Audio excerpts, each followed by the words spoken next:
In the next 60 minutes here on Newsnight, Minority Chief Whip files RTI request to Presidency demanding full disclosure on investigations into tragic helicopter crash that claimed the lives of Defense and Environment Ministers and 6 others. We bring you details of the developing story. Also coming up, fear lingers in Binduri despite uneasy calm after attack that claimed lives of 2 children and an adult last Sunday. And it doesn't look like this is going to stop anytime soon. So if you speak to residents, ordinary citizens, what most of them are calling for is increase in the security patrols in the area. We'll speak to the DC for the area on new security measures to prevent further attacks. Well, also tonight, controversy erupts over Education Minister's directive for schools to use local language as a primary medium of instruction in schools. You know, the teachers that are churning out from the College of Education and the university, their languages, most of them are not taught. The local languages, most of them are not taught in our colleges of education. We'll hear from the teacher trainees and CSOs in education who believe the policy is premature. There are some kind of colleges of education, they don't have those courses that run throughout the 4-year study. Challenges and comments that are coming that have faced his announcement. So for me, the announcement was premature. It was not needed. And in business, ICO Research forecasts Bank of Ghana to cut policy rate further to 19% at its next Monetary Policy Committee meeting next month. You want to stay with us for that plus sports and your comments. 055-1111-997. My name is Evans Mensah. And I am Pearl Ofori.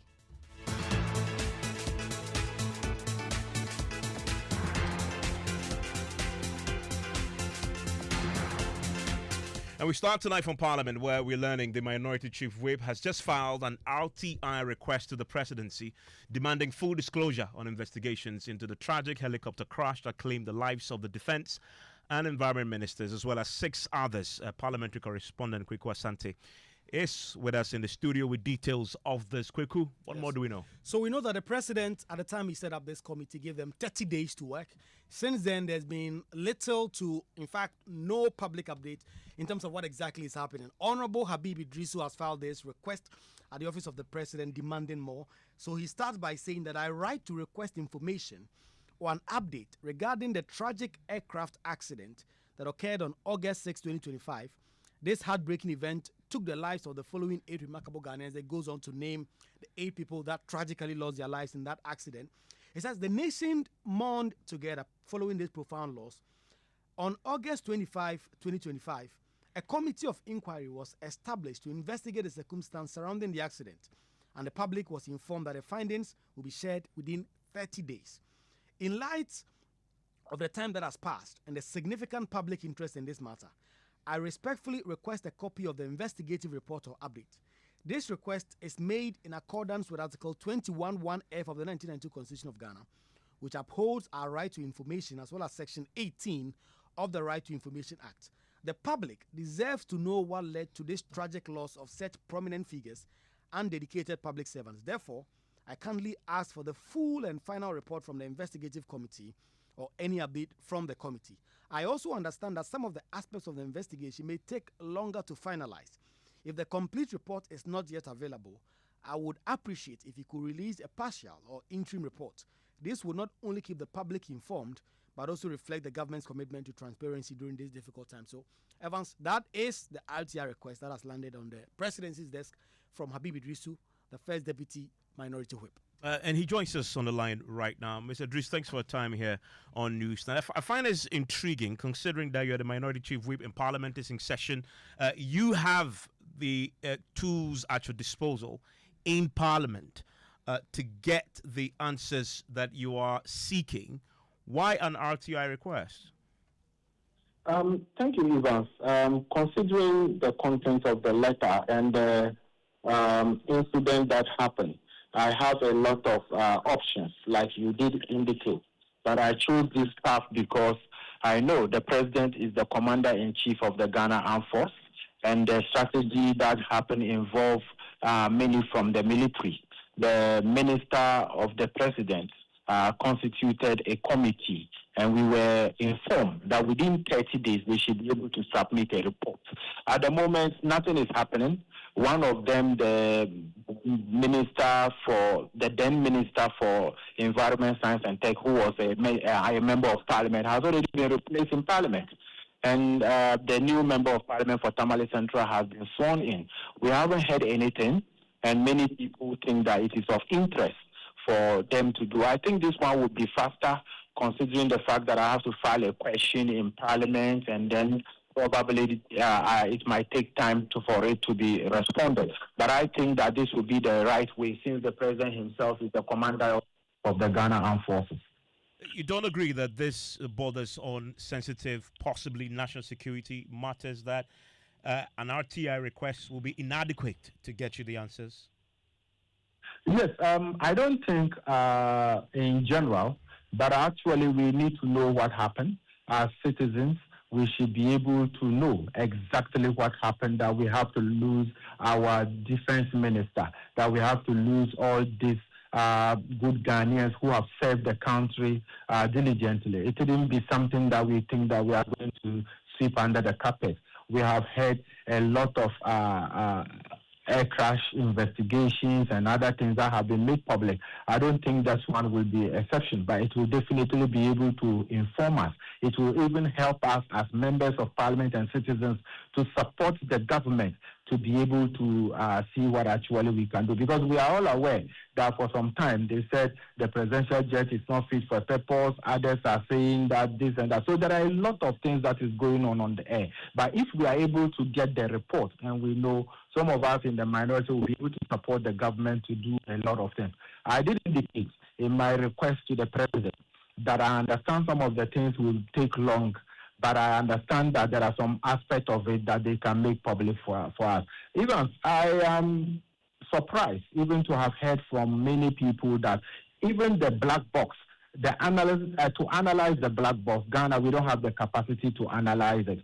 The aircraft simulation, we don't have the capacity as a country to be able to analyze that. These are very worrying things to many of us, including us members of Parliament who represent our people. So I think that the president, the fact that he has mourned with us, he has been able to handle this matter very well.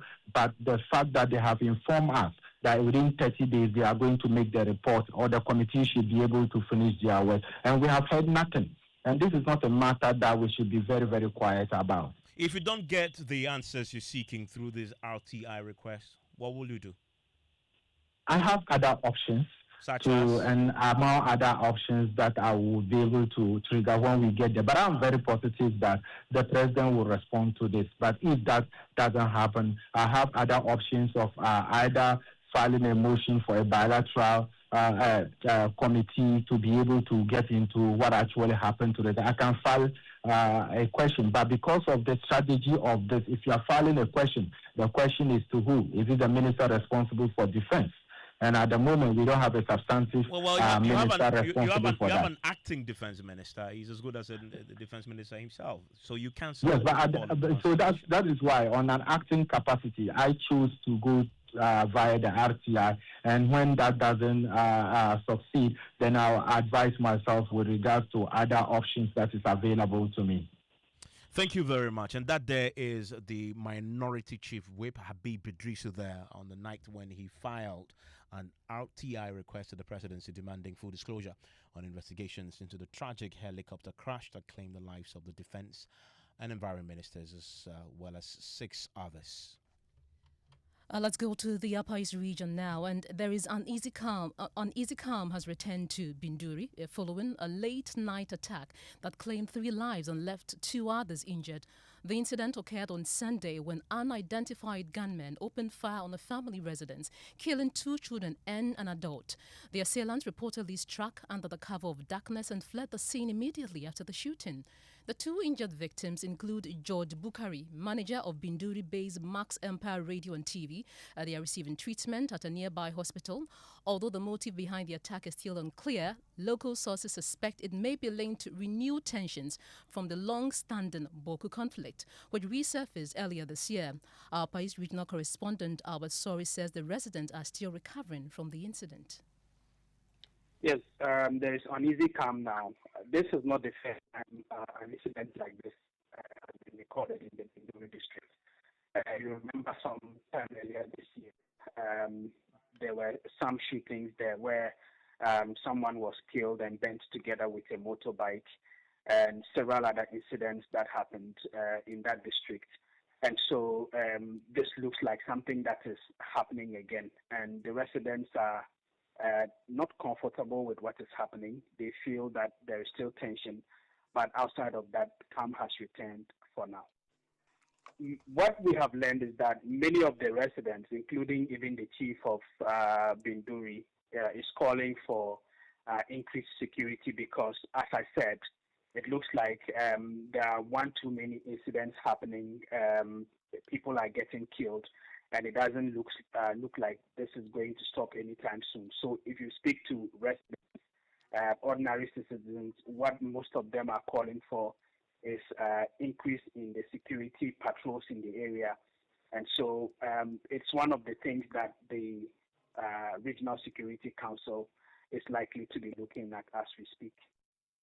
And Pearl, there's a push tonight for the authorities there, the security authorities there, to enhance patrol and build the capacity of the local vigilante groups to help curb further violence. Let's listen to Dr. Victor Doke, as a security analyst. I think what we need to understand is the complexity of the situation.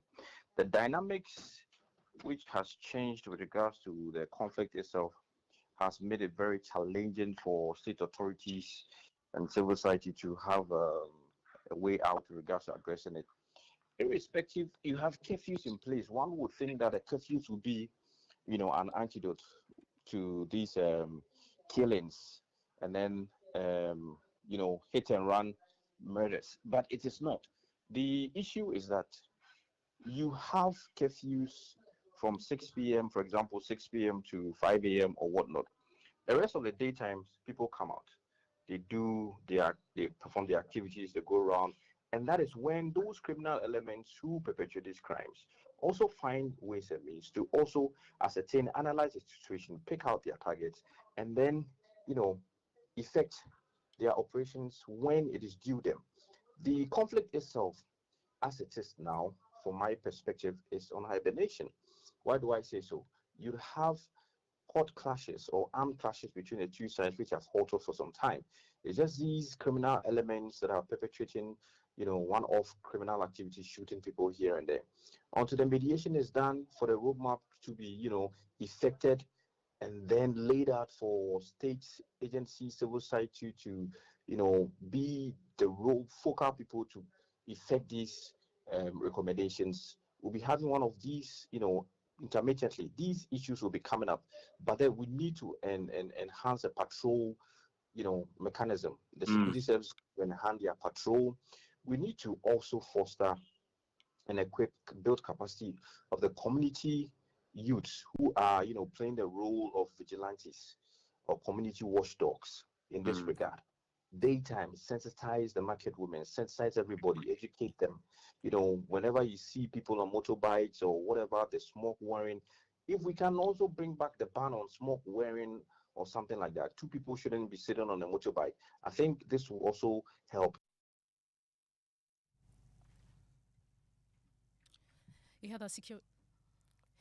I had a security analyst, Dr. Victor Doke.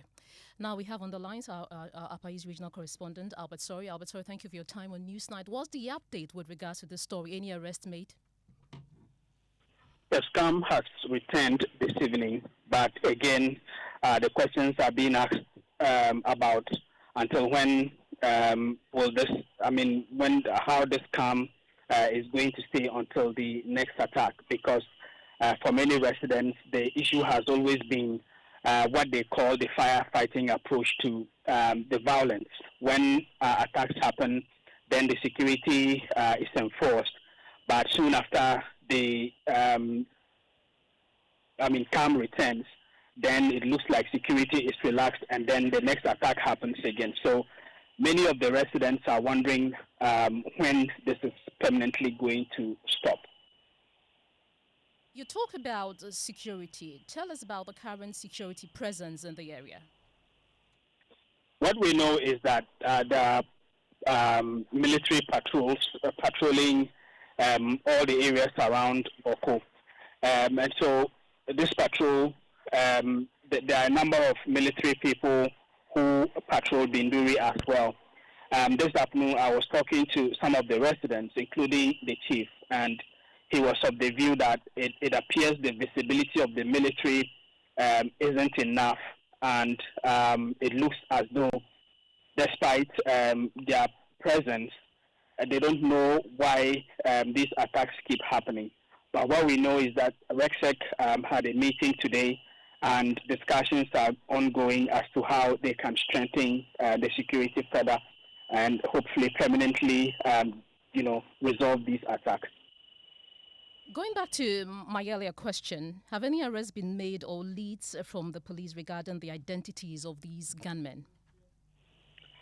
No, we haven't heard of any arrests yet. Ever since this happened, there hasn't been any official communication from the police yet, and so we can't confirm that, but we haven't heard of any arrest of any of the perpetrators so far. Albert Sorry, Upper East Regional Correspondent, thank you for your time. You're still live here on News 90, on Joy 99.7 FM. And Pal, I went to the government school. Let's call it Saito. It's a proper Saito. I don't know about that. I'm telling you. I'm wondering. It's news to me. It shouldn't be. I wonder, when you went to school, basic level, say primary, kindergarten to 3, what was the primary medium of communication? English. English? Yes.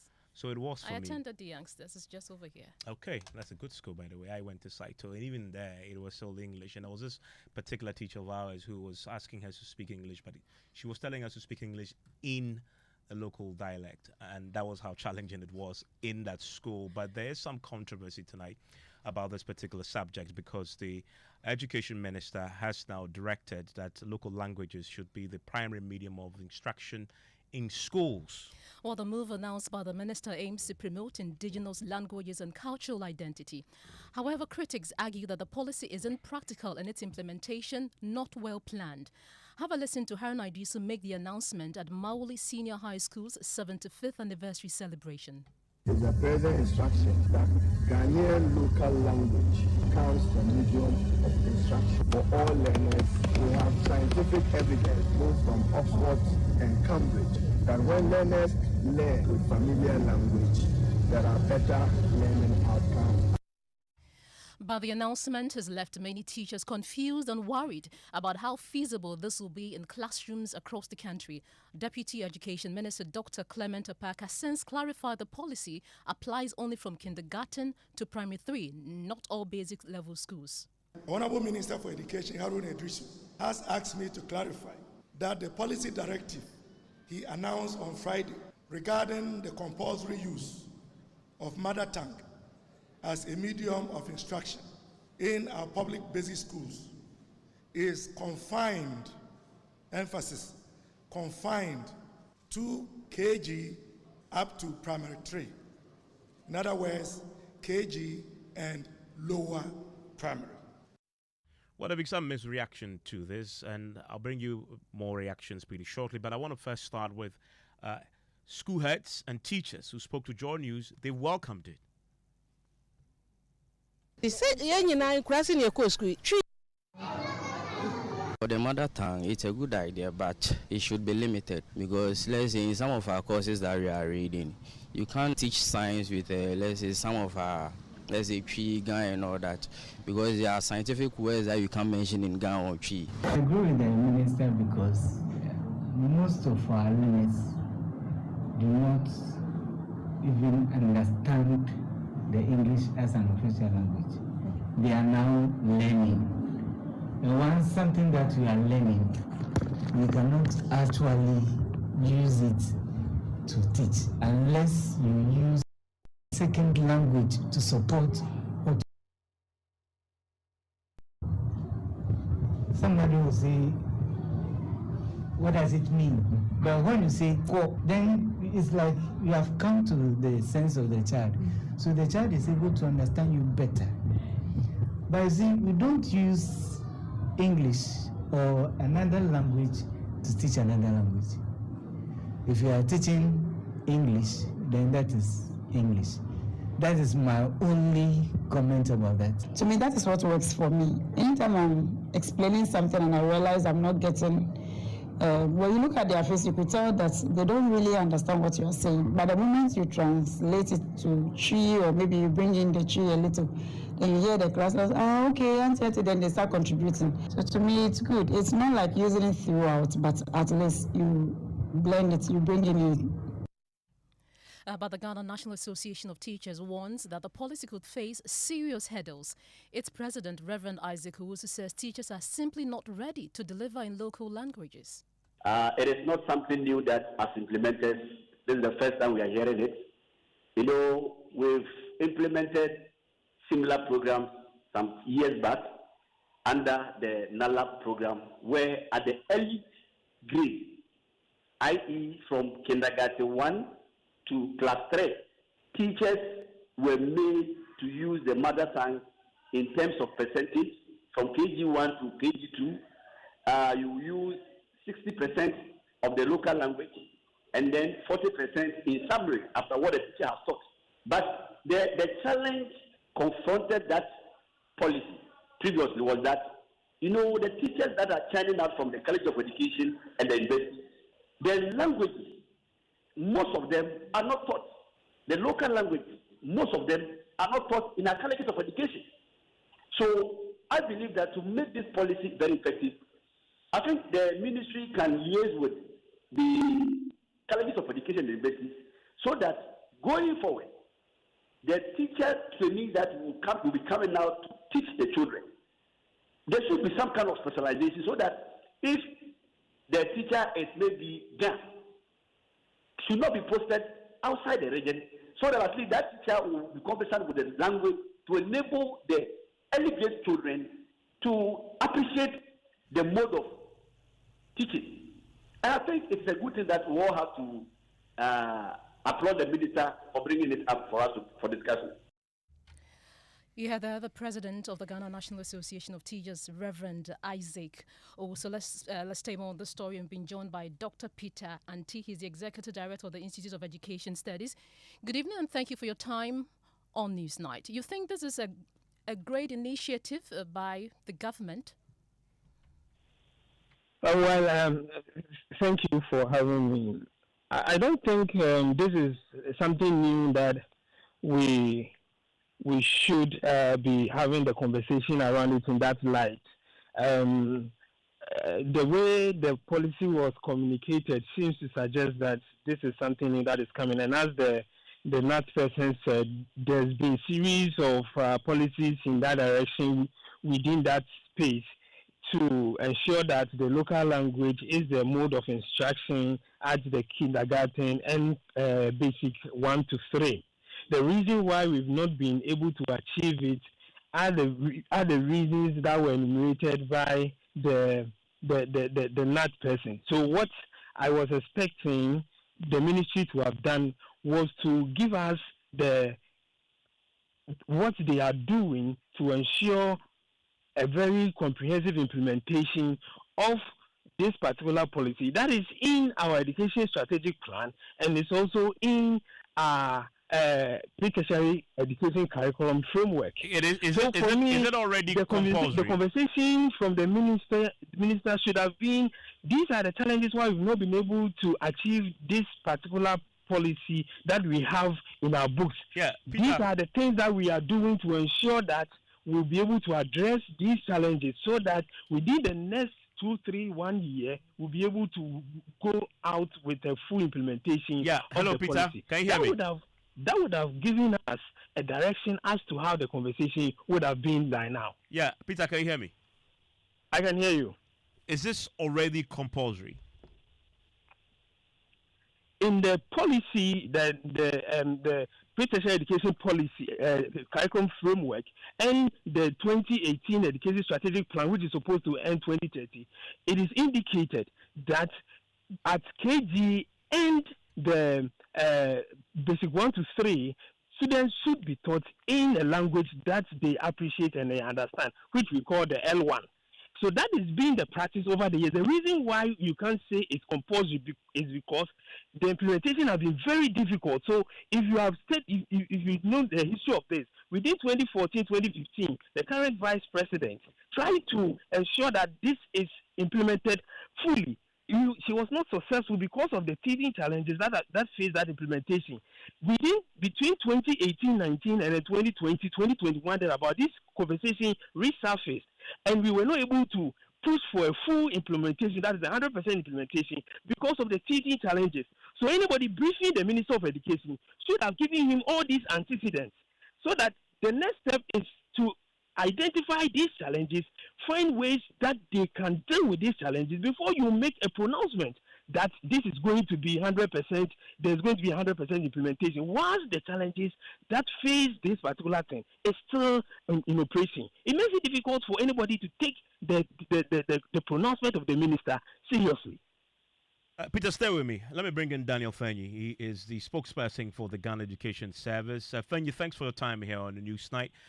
Is this one that the GES is already implementing across our schools at that level compulsorily?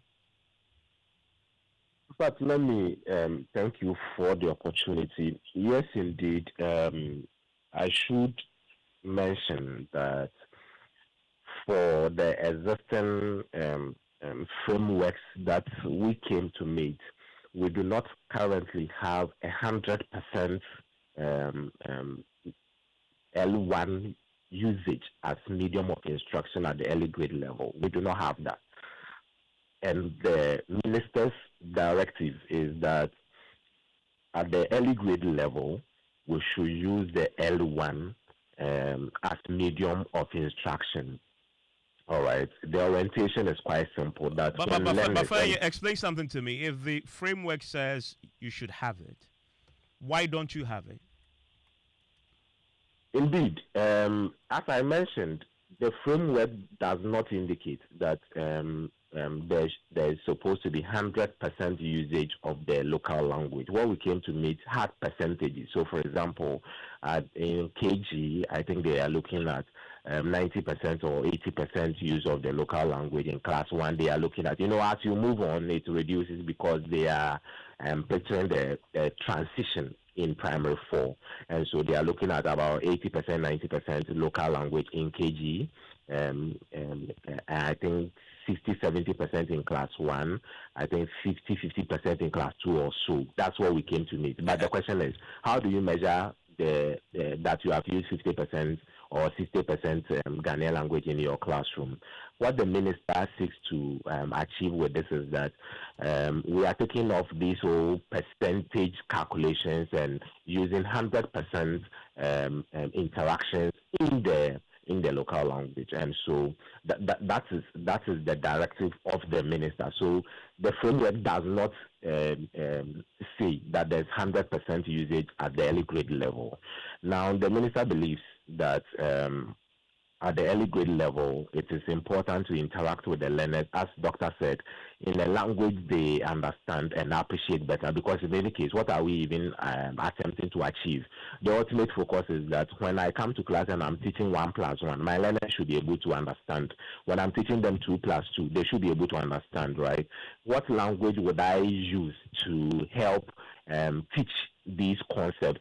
It is supposed to be the language that the learners understand. And usually, it's quite easy for them to understand their native language or the language they are familiar with, right? Because these are languages that in the home, in the market, in their communities, they use to interact and speak with and all that. So they get to appreciate the language better. So when they come to the classroom and you are using that same language to communicate with them, interact with them, and use to teach them, it's quite easier for them to grasp the concept you attempt to teach. So that's one. Number two, right from class 4 up to the university level, even for those who will continue with the master's and the PhD, they'll be interacting in English language. The medium of instruction is English language and all that. If you are not careful and instill some cultural heritage, some your identity and language in the learners at that foundational level, you risk losing them to the English language and to foreign cultures as they grow, because the use of English language will dominate the academic journey. So if there's an opportunity to... Yeah, and finally, the benefits of teaching children at that level in the local dialects, in the language they can't comprehend, it's well documented. I mean, there are volumes of scientific research on this matter that is incontrovertible. But stay with me quickly. Peter, he's explained what the minister's directive really was. Do you have clarity now on what the minister is asking for? He says there are percentages. Difficult to measure that. The minister says 100%. No, there's no clarity. As I said, the framework says that the local language is mandatory for instruction at the lower level, as we said, KG 1 to primary 3. But he clarifies. What is being implemented? He clarifies that that's not what the policy says. As the framework says, it should be the medium of instruction, but it isn't the 100% medium of instructions. That is where I'm coming. It's because of the challenges of pushing for 100% use of the local language. That is why, on the field, in terms of implementation, you will see the 70% and other things that was proposed by Professor Anna Mohammed. So it is for easy implementation. That is why they talk about the 70-30%. And that's why I'm saying that if the minister is coming to announce 100%, he should tell us how he aims to, how he plans to address the challenges that led to the proposal of the 70-30. Then we can have a conversation. But you don't just come and make an announcement that you are going to ensure 100% introduction of a local language as a medium of instruction. And finally, to that point that Peter just made there, we just had, just before you came on, from the NAT president, who enumerated one of the challenges that even at the training colleges, the teachers, those who are training to graduate as teachers, they are not equipped to teach our children in the local languages. They can't implement this. So where is the strategy to deal with the challenges that Peter says has been documented over the years? That is a reason why we have the 70%, 90% instead of 100% implementation. All right, so let's begin from this angle. So the teachers in the colleges, of course, especially the early grade teachers, they are not necessarily to be seen and treated as language teachers. They are teachers who are coming to teach all the subjects at the early grade level, i.e. all the subjects they do, the social studies, the science, and all that. So they are taught pedagogy. They are taught teaching methodologies. And, if you have been through the college system, you are taught such that for any level of learners you meet, their diversities, their different backgrounds, idiosyncrasies, and all that, you are able to handle them. In fact, that is part of the training. And so when you go to, there are 12 documented languages that we write and officially use for interactions in our schools. I mean, even though there are about 80, studies have shown there are about 80 to 90 different languages in the country, we use 12 officially for, and these are the documented ones. I mean, we don't teach all the 12 to our teacher trainees in the colleges of education. However, what we teach them is methodology. In fact, to the extent that when you even meet a learner who, excuse me to say, cannot speak, I mean, a learner with a disability, you are still able to teach that learner.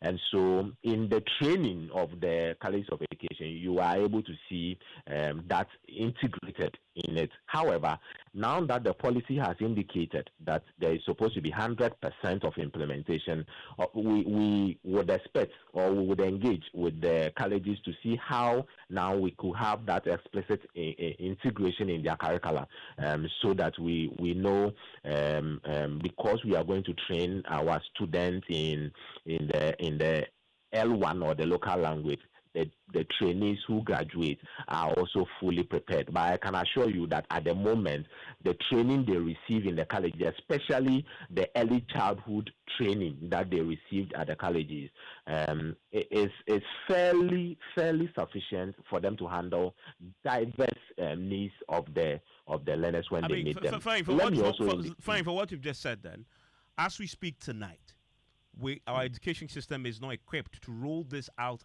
100%. Indeed, if you mention that our education system is not equipped to roll this out 100%, we, from where we sit, believe that we have sufficient measures and structures to roll this out. And the reason is quite simple, right? The reason is this, that if you find yourself in a classroom, of course, in the typical Ghanaian classroom is very heterogeneous because of how our cultural makeup is, right? So we have different learners from different language backgrounds, cultural backgrounds, and all that. However, you should be able to teach in the dominant local language in the community, in the classroom, in the local context you find yourself.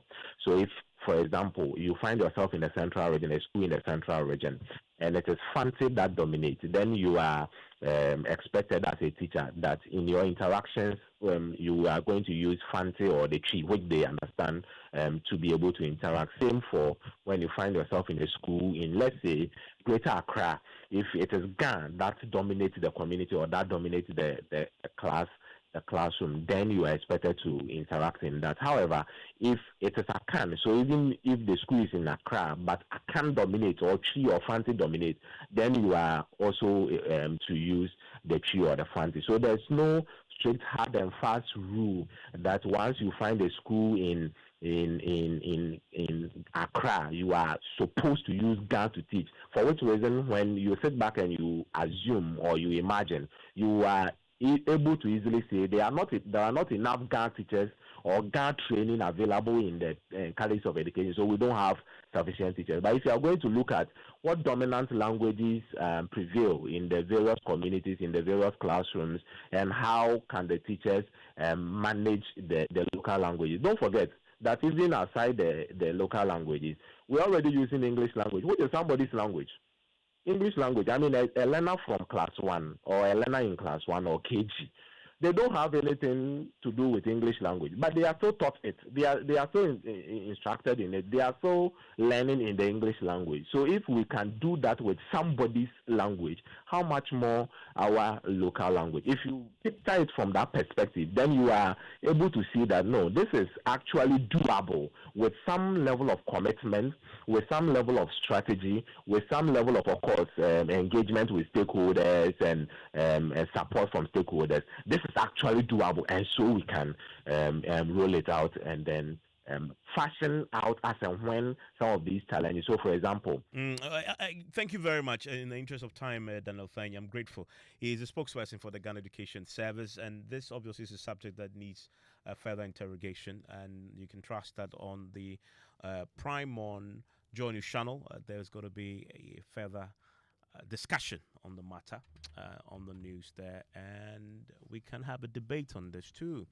You obviously you were instructed in English, yes, I Pearl, was. and I'm pretty sure that James was also instructed in English. Yeah. Okay, I guess I'm the only one who had a bit of both because I went to a proper Saito, and so I mean some of the teachers that spoke Chi with us. Always in the Ga community, I rarely had Ga, but for me it's fine. I mean I speak Ga, so it's fine. But I had a lot of Chi in the classroom from our teachers as well. Okay. Those who spoke Fanti did too. So yeah, I mean, I'm streets ahead because the data and the research says if you learn a bit of your local dialect, you are better. Better. Well, that's of course. It puts the kid at a great advantage instead of when you do English alone. I think learning your local dialect is very important. Yes. Yes, I think it's very important. If it's in a as much medium, as we want to be instructed in English, yes. I think there's a need for us to also look at our local dialect as well. Yeah, it's a primary medium of instructions. Pearl is lost. I mean, she's wondering whether she wants to go back and join my school at Adabraka and start all over again. What do you have in the headlines?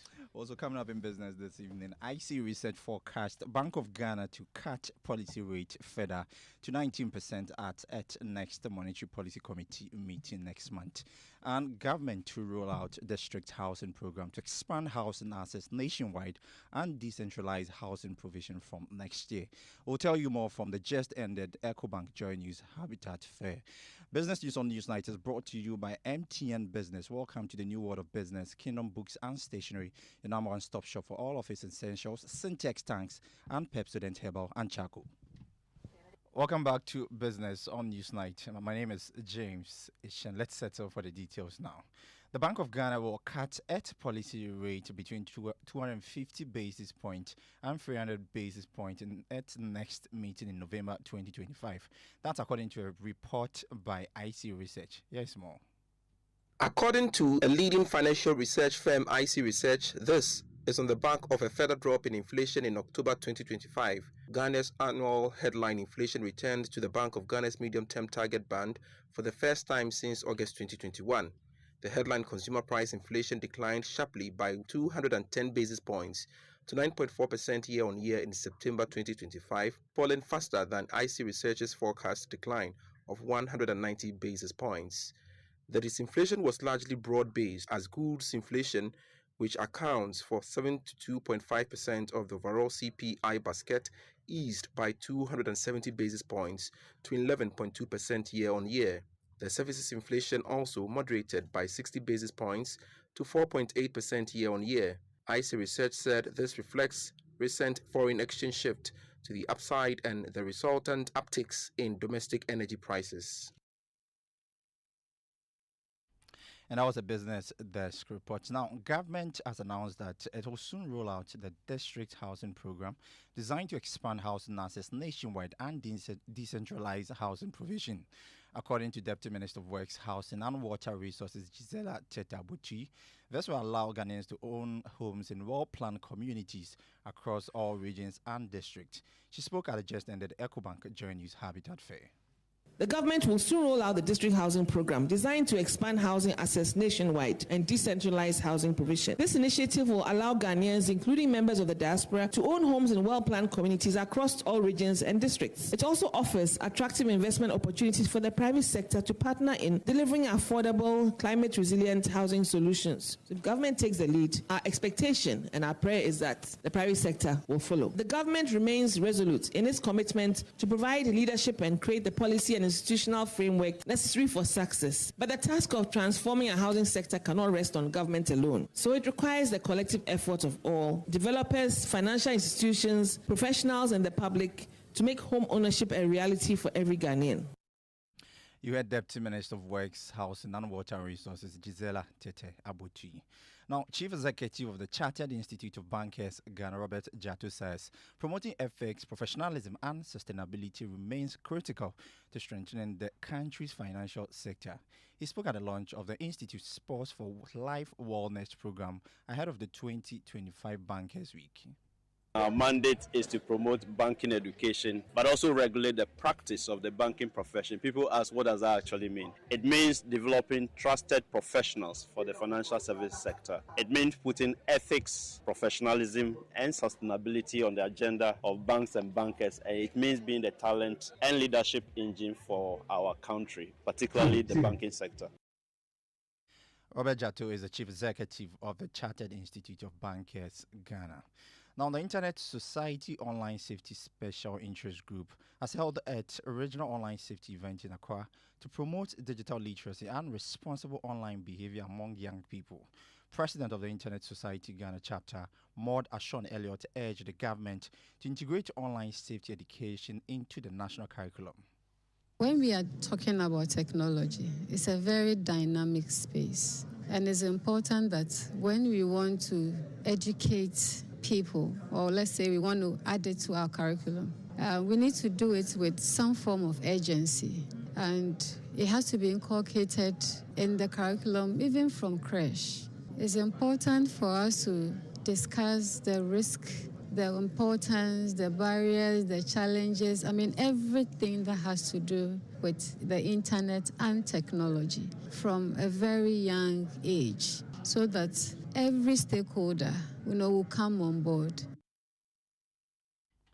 Maud Ashon Elliott as the president of the Internet Society Ghana chapter. And that's all for business on Newsnight with me, James H.N. Evans. James, thank you very much. So live here on Newsnight on Joy 99.7 FM. I'll be sharing your thoughts with the rest of the world pretty shortly. It's 05511 The government has announced plans to amend the Persons with Disabilities Act passed in 2006, introducing new provisions to strengthen compliance and enforcement. Presidential Affairs correspondent Marcel Wagba has more in the following report. The mood at the Accra Teachers Training College as President Mahama announced various interventions his government is rolling out to make life better for persons with disabilities. The Persons with Disability Act 2006 Act 715 applies to both public and private buildings when it comes to accessibility. President Mahama announced that under the proposed amendment to Act 715, government will increase the term of imprisonment for persons who fail to comply and also raise the fines to make them more deterrent. We will enforce the Ghana accessibility standards for all public buildings and facilities.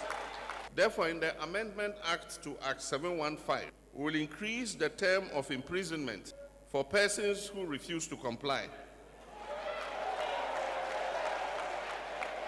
And we will also increase the fines that they have to pay. Act 715 says the penalty for not complying is 3 months in prison or 600 cedis. 600 cedis is too small. So in the new act, we are going to increase the penalty and maybe we increase the imprisonment from 3 months to 6 months. President Mahama also revealed that government will introduce a new system for distributing rechargeable motorized wheelchairs to persons with disabilities across the country. Intend to introduce a system for distributing rechargeable motorized wheelchairs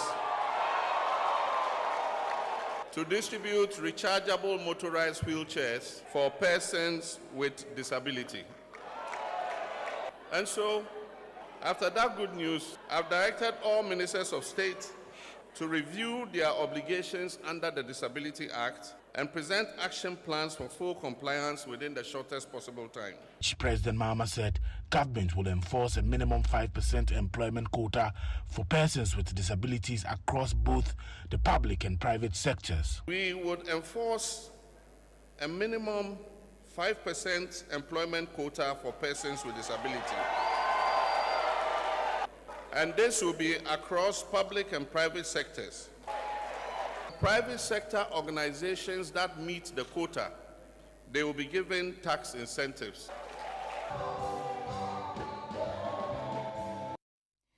You hear the President John Dramani Mahama. Joining us via telephone now is Joseph Achuhomaji. He is the president of the Ghana Federation of Disability Organizations. Good evening and thank you for your time on Newsnight. I'm sure you heard the president. Just wanted to find out from you, how significant is the government's decision to amend the 2026 Disability Act for the disabled community in Ghana? Hello? Just want to get your reaction to the government's decision to amend the 2026 Disability Act. Your line is very thin. Let's try it again, Mr. Homaji. You had the president speak clearly there. Just wanted to find out your reaction to the government's decision to amend the 2006 Disability Act. Are you asking me? We apologize for that. We'll try and raise him as and when it's necessary. Evans. And you're live here on Newsnight on Joy 99.7 FM. I want to take you onto the trail of the National Science and Maths Quiz because there has been some very interesting results that we're learning about, and I'll get our colleagues on the ground to give us an update pretty shortly. I know a few schools right now are wondering what's happening to mine. Well, in a contest famed for speed, wit, and mental endurance, this year's National Science and Maths Quiz is witnessing something extraordinary. 3 sets of identical twins competing not just for points, but in perfect sync from Ofori Painting SHS with Bree Girls and Wesley Girls High School. These siblings are defining teamwork, proving that when two minds think as one, brilliant doubles. Substances between cells. Who are we? Yes, or for opinion? Plasmodesmata. Correct. The carbon cycle. Correct. 6.0 meters. Yes.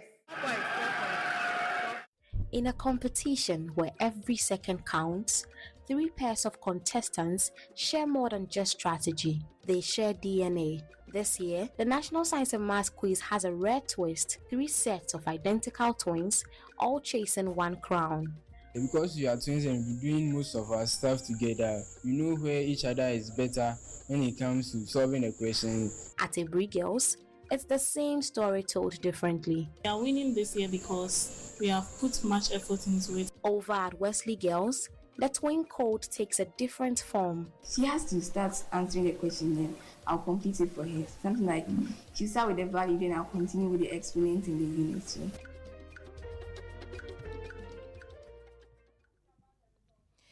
To be joined on the phone lines by my colleague Adobia Asari. She's been monitoring events there for us. Adobia, good evening. Thank you for your time on News Night. Give us the results of today's contest.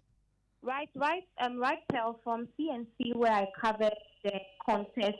St. Mary's was when contesting with Archbishop Porter Girls and St. John's School, which is seeded. Now, St. John's has won the contest here. They won with 65 points, which is even the scorer of the day right here in this auditorium. Then Archbishop followed with 47, and St. Mary's has been because the schools came in third place.